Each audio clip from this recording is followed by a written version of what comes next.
दोस्तों, आज से कई सौ साल पहले दुनिया में देश नाम का कोई शब्द ही नहीं था, क्योंकि उस समय राजा महाराजाओं के बड़े बड़े एम्पायर यानी साम्राज्य हुआ करते थे, जिनके नीचे छोटे छोटे राजा अपने इलाकों पर शासन करते थे। इतिहास में भारत का सबसे बड़ा साम्राज्य मौर्य साम्राज्य रहा है, जिसे चंद्रगुप्त मौर्य ने स्थापित किया था। यह आखिरी ऐसा साम्राज्य था जिसमें चंद्रगुप्त मौर्य और उनके वंशजों ने एशिया के सबसे बड़े हिस्से पर शासन किया था। और इस समय मौर्य साम्राज्य के अखंड भारत में नेपाल भी शामिल था। लेकिन यह आखिरी बार था जब कोई शासक अपनी ताकत से नेपाल को अपने साम्राज्य में शामिल कर पाया था, क्योंकि इसके बाद भारत में जितने भी हमले हुए, चाहे उसमें मुगल शासक हो या फिर अंग्रेज, कोई भी कभी भी नेपाल पर कब्जा नहीं कर पाया। यहाँ तक कि तिब्बत पर हमला करने के बाद भी चाइना कभी नेपाल पर हमला नहीं कर सका। इसलिए नेपाल दुनिया के ऐसे एकमात्र देशों में से एक है जिसके हजारों साल के इतिहास में वह कभी किसी का गुलाम नहीं रहा। तो आखिर ऐसा नेपाल में क्या है जिसके चलते इस छोटे से देश पर दुनिया के बड़े बड़े आक्रमणकारी भी अधिकार नहीं कर पाए? और आखिर क्यों अपने कई सौ सालों के राज में मुगल शासक नेपाल को भारत में जोड़ नहीं सके? दोस्तों, नेपाल और भारत के इतिहास को देखें तो आज से करीब 1600 साल पहले मौर्य साम्राज्य के एक छोटे से समय काल के दौरान नेपाली हिस्सा मौर्य साम्राज्य में शामिल था। लेकिन जल्द ही चंद्रगुप्त मौर्य की मृत्यु के बाद मौर्य एम्पायर टूट गया और नेपाल के साथ साथ भारत के कई राज्य मौर्य साम्राज्य से अलग हो गए, जहां दूसरे कई नए छोटे राजा उभर कर आए। इस समय भारत में कोई भी बड़ा साम्राज्य नहीं था, बल्कि छोटे छोटे राज्य थे जिन पर कई छोटे राजा शासन करते थे और एक दूसरे से संपत्ति और जमीनों के लिए लड़ते थे। लेकिन इसके बावजूद भी उस समय भारत की अर्थव्यवस्था काफी ज्यादा बड़ी थी। उस समय भारत दुनिया की सबसे बड़ी अर्थव्यवस्था था और भारत की जीडीपी उस समय पूरी दुनिया की जीडीपी का करीब 30% थी। इसी कारण भारत की अर्थव्यवस्था से दुनिया के कई आक्रमणकारी राजा भारत की तरफ आकर्षित हुए, जिसके बाद मुगलों ने भारत पर आक्रमण किया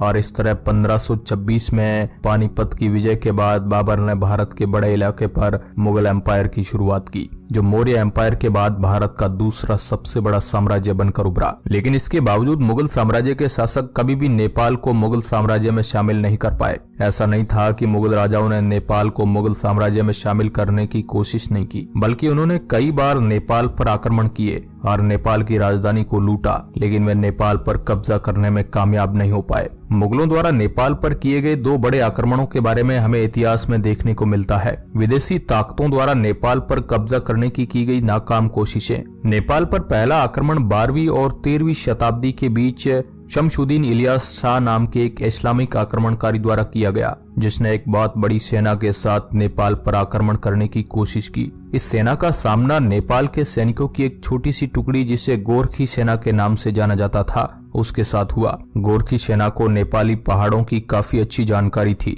जिसके कारण उन्होंने काफी आसानी से इस्लामिक आक्रमण को रोक दिया और शमशुद्दीन को इस युद्ध में एक बड़ी हार का सामना करना पड़ा। इसके अलावा 18वीं शताब्दी में भी एक बंगाली सुल्तान मीर कासिम ने नेपाल पर काफी बड़ी सेना के साथ हमला किया। उसका प्रयास भी बहुत बुरी तरह असफल रहा। उसकी सेना के कई हजार सैनिक नेपाल के बड़े ऊंचे पहाड़ों में भूख प्यास से मारे गए, क्योंकि नेपाल दिखने में छोटा भले ही हो, लेकिन नेपाल को जीतना इतना भी आसान नहीं है। नेपाल दुनिया में सबसे ऊंची पहाड़ी इलाकों में से एक है, जहां दुनिया के 10 सबसे ऊंचे पर्वतों में से 8 है। और परेशानी सिर्फ ऊंचाई ही नहीं, बल्कि यहाँ पर ऊंचाई के साथ साथ पानी और खाने पीने की कमी भी एक बहुत बड़ा कारण बन जाती है, जिसके कारण इन इलाकों में बड़ी सेना को लेकर जाना और फिर इस ठंडे इलाके में युद्ध करना काफी मुश्किल हो जाता है। नेपाली गोरखाओं को इस तरह के इलाके में युद्ध लड़ने की रणनीति का अनुभव है, पर जब कोई दूसरे आक्रमणकारी एक नई जगह पर आकर लड़ते हैं तो उनकी क्षमता और रणनीति यहाँ किसी काम की नहीं रह जाती है। उदाहरण के लिए, जब मुगलों ने अपनी बहुत बड़ी सेना के साथ नेपाल पर हमला किया था,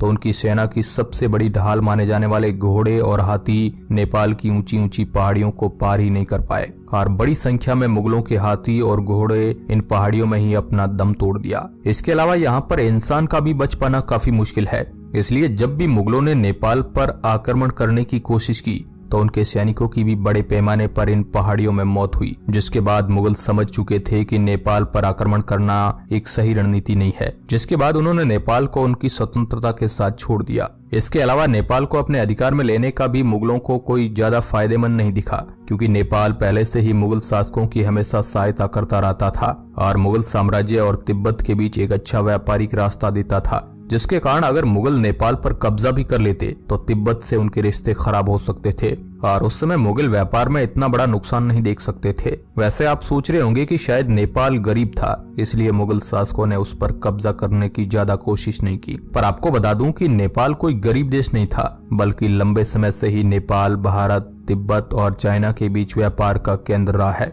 जिसके कारण अपने आप ही नेपाल की अर्थव्यवस्था हमेशा से ही काफी मजबूत रही है।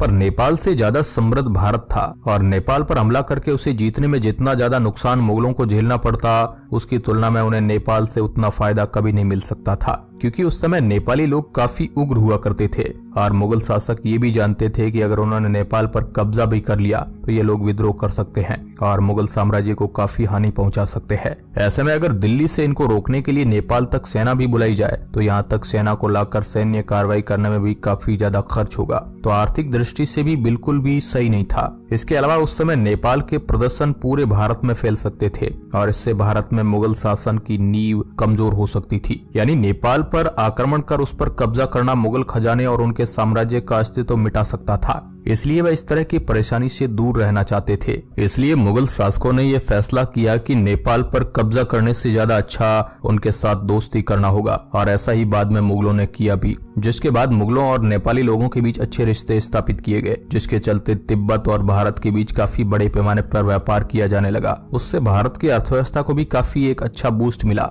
और उस समय भारत की अर्थव्यवस्था जो विदेशी आक्रमणकारियों के कारण धीमी पड़ चुकी थी, उसने दोबारा से एक तेजी पकड़ी। कई रिसर्च बताती है कि मुगल शासकों के दौरान भी दुनिया की अर्थव्यवस्था में भारत की अर्थव्यवस्था का हिस्सा करीब 22% था। शायद ये भी एक बहुत बड़ा कारण था जिसके चलते मुगलों ने धीरे धीरे नेपाल से ध्यान हटाकर अपने भारत के दूसरे छोटे राज्यों पर लगाया और भारत में अपने शासन को मजबूत करते चले गए। लेकिन इसके बाद जब धीरे धीरे भारत में अंग्रेजों ने अपना कब्जा करना शुरू कर दिया और जब ब्रिटिश साम्राज्य भारत में फैल गया तो उनकी भी नजर नेपाल पर पड़ी, जिसके बाद 1814 में नेपाल और अंग्रेजों के बीच एक बड़ी एंग्लो नेपाल वार भी हुई, जिसमें अंग्रेज पूरी तरह से तो नेपाल पर कब्जा नहीं कर पाए, लेकिन नेपाल के एक बहुत ही समृद्ध इलाके को अंग्रेजों ने अपने कब्जे में ले लिया। अंग्रेज चाहते तो उस समय नेपाल में और भी अंदर तक जा सकते थे, लेकिन इस दौरान तक अंग्रेजों का नुकसान इतना ज्यादा हो गया था कि वह पूरे नेपाल के साथ अब युद्ध लड़ने की हालत में नहीं थे। इसलिए अंग्रेजों ने नेपाल के एक छोटे से इलाके पर कब्जा करके उनके साथ सुगोली की संधि साइन की, जिसके बाद अंग्रेजों ने नेपाल को एक स्वतंत्र देश बना दिया और इसके बाद ब्रिटिश राज में कई बार नेपाली गोरखा ने अंग्रेजी हुकूमत के सैनिक बनकर भारत में काम किया और इस दौरान नेपाली गोरखा सैनिकों की मदद से अंग्रेजों ने भारत में चल रहे कई बड़े आजादी के प्रदर्शनों को भी दबाया। तो दोस्तों, आशा करते हैं आज का वीडियो आपको अच्छा लगा होगा कि आखिर क्यों नेपाल को कभी कोई गुलाम नहीं बना पाया। आज के इस वीडियो में बस इतना ही। अच्छा लगा है तो इसे लाइक कर सकते हैं। धन्यवाद।